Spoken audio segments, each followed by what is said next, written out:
Update पाओ। सबसे पहले तो आप सब पत्रकार मित्रों को और आपके माध्यम से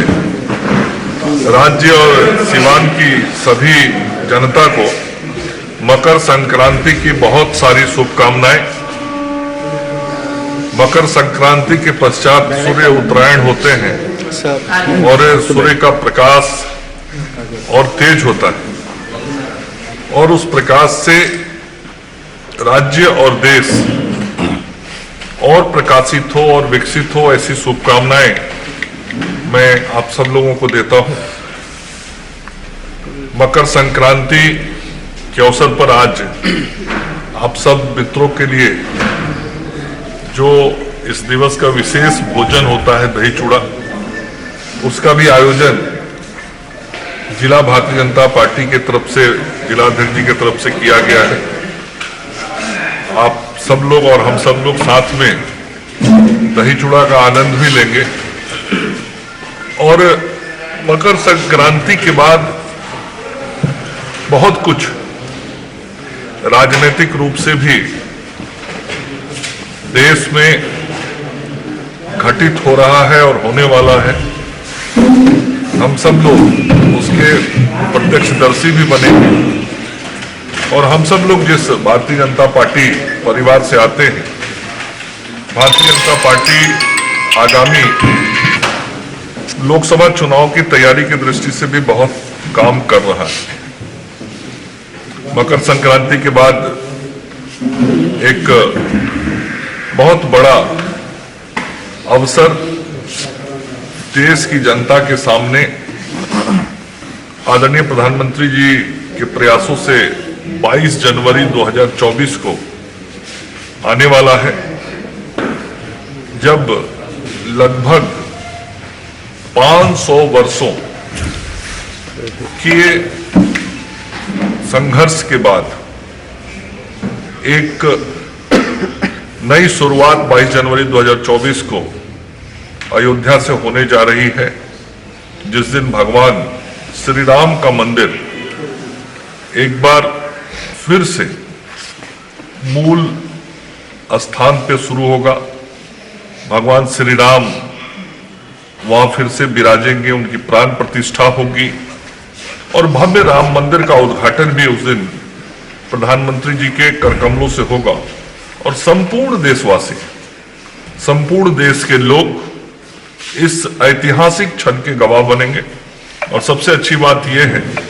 कि पूरा देश, और हम जानते हैं कि हमारे देश में सभी विभिन्न समाज और संस्कृति के लोग रहते हैं, सभी लोगों के सद प्रयासों से यह ऐतिहासिक कार्य प्रधानमंत्री जी के द्वारा होने जा रहा है। वह एक बहुत ही शुभ दिन संपूर्ण देशवासियों के लिए होगा।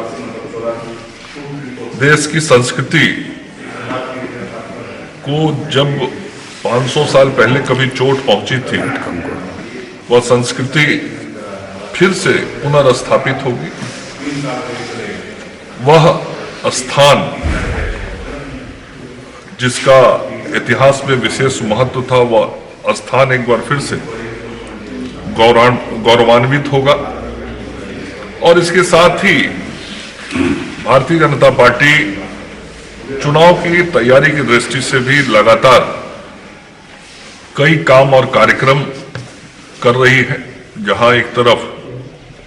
बूथ स्तर पर संगठन को मजबूत करने के प्रयास राष्ट्रीय स्तर पे चलाया जा रहा है।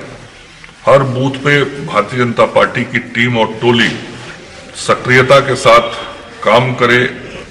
जहां एक तरफ वो प्रयास हो रहा है, वहीं दूसरी तरफ नरेंद्र मोदी जी की सरकार ने पिछले 9.5 वर्षों में देश की गरीब जनता के लिए जो काम किए हैं, कार्यक्रम चलाए हैं, उन काम और कार्यक्रमों को विकसित भारत संकल्प यात्रा के माध्यम से हम सरकार के कार्यक्रमों से जुड़ के लोगों तक पहुंचाने का काम कर रहे हैं। चाहे गांव के गरीब के लिए प्रधानमंत्री आवास बनाने का काम हुआ हो या उन घरों तक बिजली पहुंचाने का काम हुआ हो, पेयजल पहुंचाने का काम हुआ हो, उस घर के अंदर गैस चूल्हा पहुंचाने का काम हुआ हो, शौचालय बनाने का काम हुआ हो, किसानों को किसान सम्मान निधि योजना का पैसा पहुंचाने का काम हुआ हो, या महिलाओं के खाते में कोरोना काल में पैसा भेजने का काम हुआ हो, ऐसे सारे काम जो गरीबों के लिए हुए हैं, उन योजनाओं को भी हम लोगों तक पहुंचा रहे हैं। और आदरणीय प्रधानमंत्री जी का जो संकल्प है विकसित भारत का, जब देश आजादी के 100 साल पूरे कर रहा होगा 2047 में, उस वक्त यह देश आत्मनिर्भर होगा, उस वक्त यह देश विकसित होगा। अभी तक हम भारत के लोग इस देश को विकासशील देश कहते थे, डेवलपिंग कंट्री कहते थे, लेकिन अब हमारा भारत डेवलपिंग नहीं होगा, डेवलप्ड होगा, विकसित होगा। और इस सोच और सपने के साथ देश की बुनियादी ढांचों को मजबूत करते हुए, विकास के नए आयामों को बढ़ते हुए चंद्रमा तक भी पहुंचने का काम भारत ने किया है। और इन सारी उपलब्धियों को हम जनता तक पहुंचाने का काम कर रहे हैं। इसके साथ ही जो गरीबों के कल्याण के और कार्यक्रम अभी करने हैं, वो बातें भी हम लोगों तक पहुंचा रहे हैं। मोदी की जो गारंटी है ये देश को विकसित करने का, उस गारंटी को पहुंचा रहे हैं। मोदी है तो मुमकिन है, इस विश्वास को लोगों के जहन तक उतारने का काम कर रहे हैं। और लोगों का भरोसा और विश्वास भी हम सब लोगों को, भारतीय जनता पार्टी के कार्यकर्ताओं को, समर्थकों को, शुभचिंतकों को मिल रहा है। और देश और बिहार की जनता का भरोसा एकमात्र केवल और केवल भारतीय जनता पार्टी और एनडीए के हमारे सम्मानित नेता और प्रधानमंत्री नरेंद्र मोदी जी पर है, जिनके नेतृत्व में लोगों को भरोसा है कि देश विकसित और आत्मनिर्भर बनेगा। और इन कार्यक्रमों के साथ साथ हम सब लोग, जो आगामी लोकसभा के चुनाव है, उस चुनाव की तैयारी के लिए भी अन्य कार्यक्रम भी हम सब लोग कर रहे हैं। अभी आगे आने वाले समय में वैसे अलग अलग कार्यक्रमों की जानकारी भी आप सब लोगों को मिलेगी। हमारे सीवान का प्रतिनिधित्व करने के लिए महाराज थे, उनको आके आमंत्रण पत्र मिला है और वहां पर हम लोगों का प्रतिनिधित्व करने के लिए ये 22 जनवरी को होने वाले श्री राम जी के मूर्ति की प्राण प्रतिष्ठा और मंदिर के उद्घाटन समारोह में जिला के दरौदा पैठन के रहने वाले आध्यात्मिक गुरु श्री श्री शैलेश गुरु जी को श्री राम मंदिर तीर्थ क्षेत्र द्वारा आमंत्रण पत्र प्राप्त हुआ है और उसमें वो जा रहे हैं। हम आग्रह करेंगे अपने माननीय पूर्व मंत्री मंडल पांडे जी से कि उनको अन्य